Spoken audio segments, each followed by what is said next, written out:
విద్యా దృక్పథాలు practice bits. మొదటి ప్రశ్న, విద్యా హక్కు చట్టం 2009 సంబంధించి 6 నుంచి 14 ఏళ్లలోపు పిల్లలందరికీ ప్రాథమిక విద్యను ఉచితంగా నిర్బంధంగా అందించాలని నిర్దేశించే ఆర్టికల్ క్రింది వానిలో ఆర్టికల్ 21A నిర్దేశిస్తుంది. తర్వాత ప్రశ్న, విద్యా హక్కు చట్టం 2009ని పార్లమెంటు ఎప్పుడు ఆమోదించింది? 2009 ఆగస్టు 4న ఆమోదించింది పార్లమెంటు. తర్వాత ప్రశ్న, దేశవ్యాప్తంగా విద్యా హక్కు చట్టం 2009 ఎప్పటి నుంచి అమల్లోకి వచ్చింది? 2010 ఏప్రిల్ 1 నుంచి అమల్లోకి వచ్చింది విద్యా హక్కు చట్టం. తర్వాత ప్రశ్న, విద్యా హక్కు చట్టం 2009 ప్రకారం ప్రాథమిక విద్య అంటే ఏమిటి? 1 నుంచి 8వ తరగతి వరకు ప్రాథమిక విద్య అనగా.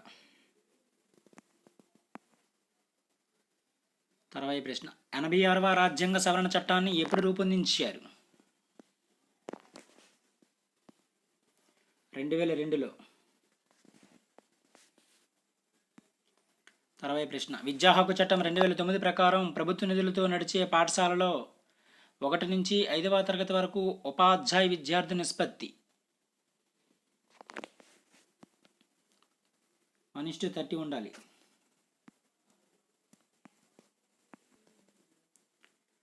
తర్వాత ప్రశ్న, విద్యా హక్కు చట్టం 2009 ప్రకారం ఉన్నత ప్రాథమిక స్థాయిలో 6 నుంచి 8వ తరగతి వరకు ఉపాధ్యాయ విద్యార్థి నిష్పత్తి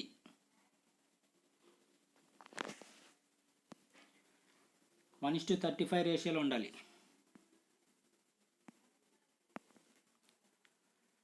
తర్వాత ప్రశ్న, విద్యా హక్కు చట్టం 2009లోని ఏ సెక్షన్ ప్రైవేటు పాఠశాలలో ఆర్థికంగా వెనుకబడిన బలహీన వర్గాల పిల్లలకు 25% సీట్ల రిజర్వేషన్ గురించి తెలుపుతుంది?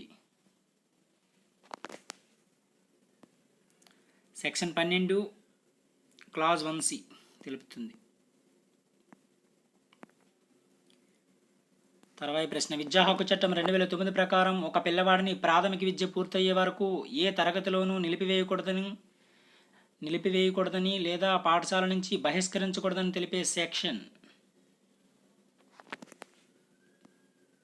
16 తెలుపుతుంది. తర్వాత ప్రశ్న, విద్యా హక్కు చట్టం 2009 ప్రకారం ఏ సెక్షన్ శారీరక శిక్షలు మానసిక వేధింపులను నిషేధించింది? సెక్షన్ 17 నిషేధించింది.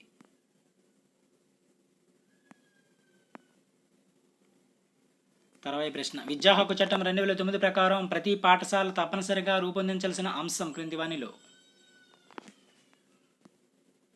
పాఠశాల అభివృద్ధి ప్రణాళికను రూపొందించాలి.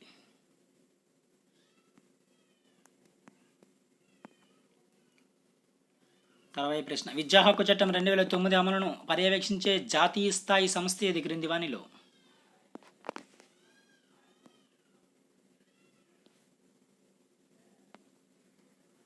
NCPCR జాతీయ బాలల హక్కుల పరిరక్షణ కమిషన్.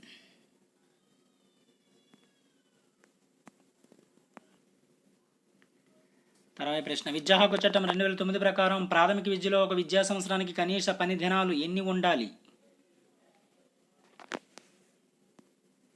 200 పని దినాలు, 800 గంటలు.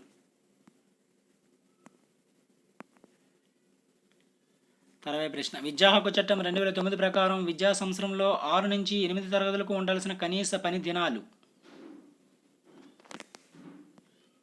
220 పని దినాలు, 900 గంటలు ఉండాలి.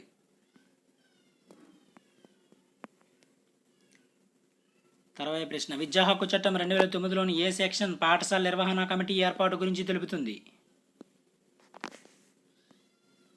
సెక్షన్ 21 తెలుపుతుంది పాఠశాల నిర్వహణ కమిటీ గురించి.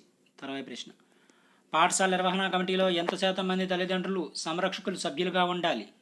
ఈ క్వశ్చన్కి ఆన్సర్ కామెంట్లో తెలియజేయండి ఫ్రెండ్స్. తర్వాత ప్రశ్న, విద్యా హక్కు చట్టం 2009 ప్రకారం ఉపాధ్యాయుల నియామకానికి సంబంధించి అర్హతలు షరతుల గురించి వివరించే సెక్షన్ 23 తెలుపుతుంది. ఇవి కొన్ని ముఖ్యమైన ప్రాక్టీస్ బిట్స్. Thank you.